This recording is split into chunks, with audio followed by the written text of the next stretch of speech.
హబక్కుకును సాధారణంగా చిన్న ప్రవక్త అని అంటారు.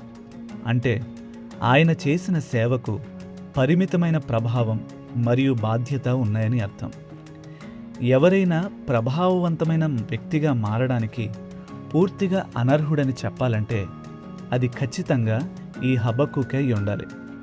ఎందుకంటే ఎప్పుడూ ఫిర్యాదులు చేస్తూ, విమర్శిస్తూ, ప్రతికూల స్వభావం కలిగిన ఇతన్ని బైబిల్ పండితులు పాత నిబంధనలోని అనుమానపు తోమ అని పిలిచారు.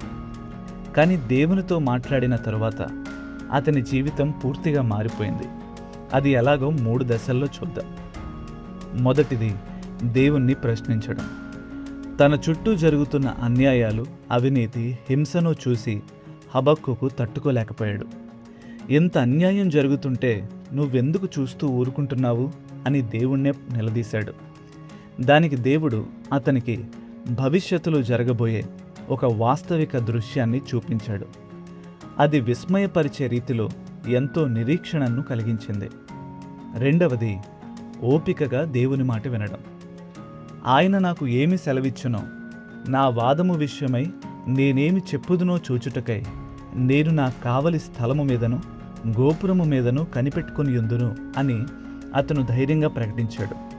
దేవుడు అతని హృదయం నుండి వచ్చే ఈ మాట కోసమే ఎదురుచూశాడు.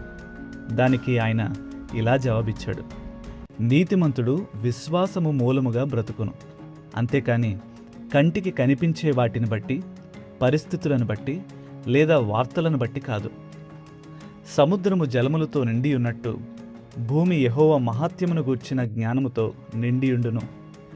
ఏదో ఒక రోజు ఈ లోకంలో జరిగే అన్యాయాలన్నింటినీ సరిదిద్దుతానని, హింసను అంతం చేసి ఈ ప్రపంచాన్ని తన మహిమతో నింపుతానని దేవుడు అతనికి వాగ్దానం చేశాడు.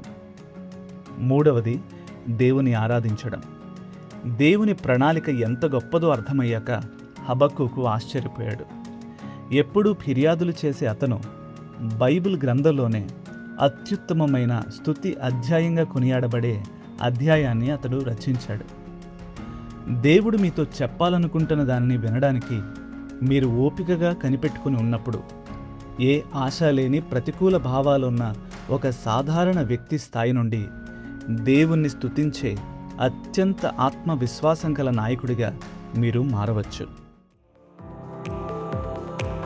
బైబిల్ ఇన్ఫ్లుయెన్సర్స్ అనే సిరీస్ మీకు ఆశీర్వాదకరంగా ఉంటే మా ఈ ప్రయత్నానికి లైక్, షేర్ అండ్ సబ్స్క్రైబ్ చేసి మమ్మల్ని ప్రోత్సహించండి. మరొక కొత్త బైబిల్ ఇన్ఫ్లుయెన్సర్తో మీ ముందుకు వస్తాం. Until then, God bless you.